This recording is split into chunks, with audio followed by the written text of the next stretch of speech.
Hi everyone, so I just recorded the video on how exactly to create a project from the opportunities page, and now we're going to go through some of the key features of work management. So to be clear, I will not be talking a lot about some features of work management that are outside maybe of this video, but I'll be basically talking during this video about how to handle projects, how to handle stages, and service appointments as well as project assignments. Okay? So, right off the bat for the project itself, some of the key pieces you'll notice is that I populated the Umadugadoo. Okay? This is not populated automatically. Reason being, your customer could live in a different place where the project is. Right? So right now Umadugadoo is not automatically populated. It is a required field. You do have to put in the Umadugadoo. Okay? The next really important piece on project is the status. So is this new? Is this in progress? Is this complete? Hopefully not these last two. You really do have to update this. Now the start date, that's automatically input by the system. You can of course change it if the start date is maybe wrong.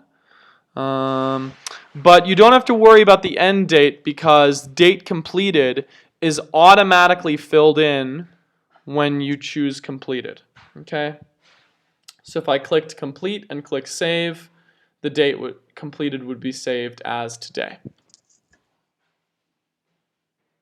But this project is not completed. So that's really these two very simple pieces, as well as maybe changing the start date. Those are the really important pieces on the project page. So really simple, no excuse for not properly filling in all of these fields.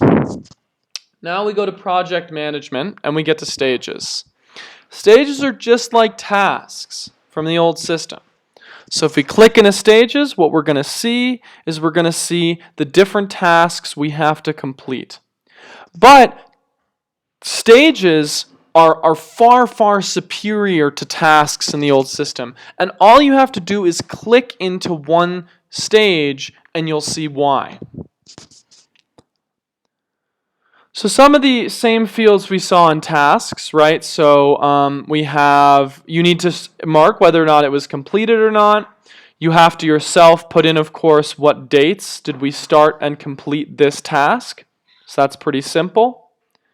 But the key reason why this is more important, much improved, is that you can actually indicate that a product was consumed in association with this stage. So you don't have to just say sand was used on this project. You can actually say sand was used in order to complete this specific part of the project. That's a lot more specific.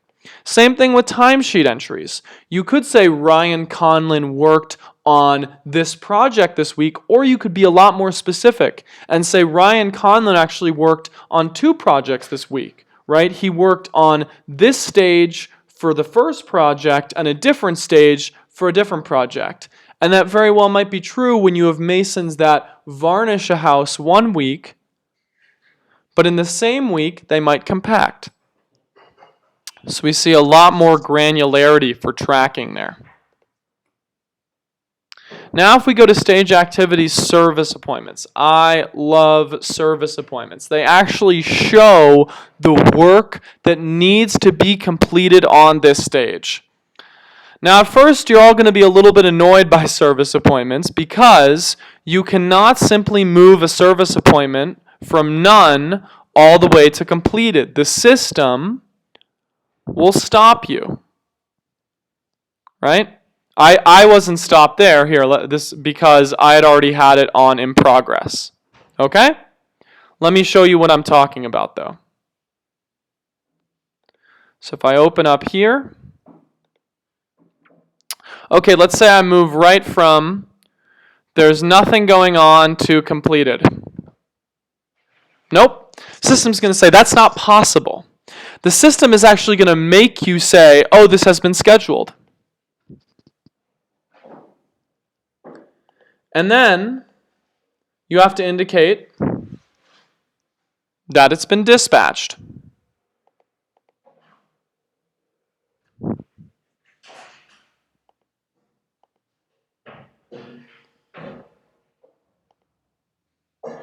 In progress.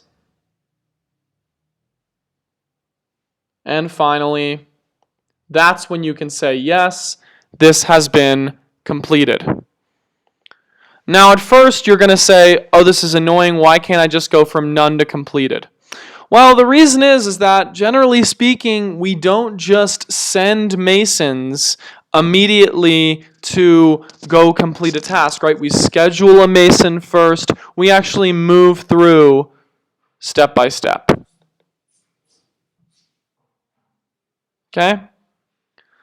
So we can see for this stage, it's been marked as complete. I've accurately put in that it was completed today.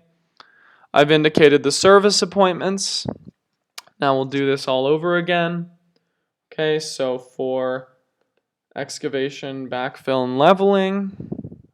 Okay, this was completed tomorrow, we'll say. So it was completed on April 11th, 2019. So that Mason did some good work, finished pretty fast. Okay, we're all done. But now, of course, we have to indicate that the service appointment was actually completed. So once again, at first you're going to be tempted, oh, well, it's completed. No, you can't skip, right? The system is going to say, no, you can't just move it from none to in progress. There had to be someone scheduled, dispatched, in progress, and then it can be completed. Okay? So, of course, if you don't do work management, if you just only update this at the very end, this is very annoying. But if you actually update and use this work management tool, it's really, really helpful for tracking which of your stages are scheduled, dispatched, in progress, or completed. So if you use this tool correctly, if you move through the stages one by one, you can see how powerful this tool is for actually tracking our work management.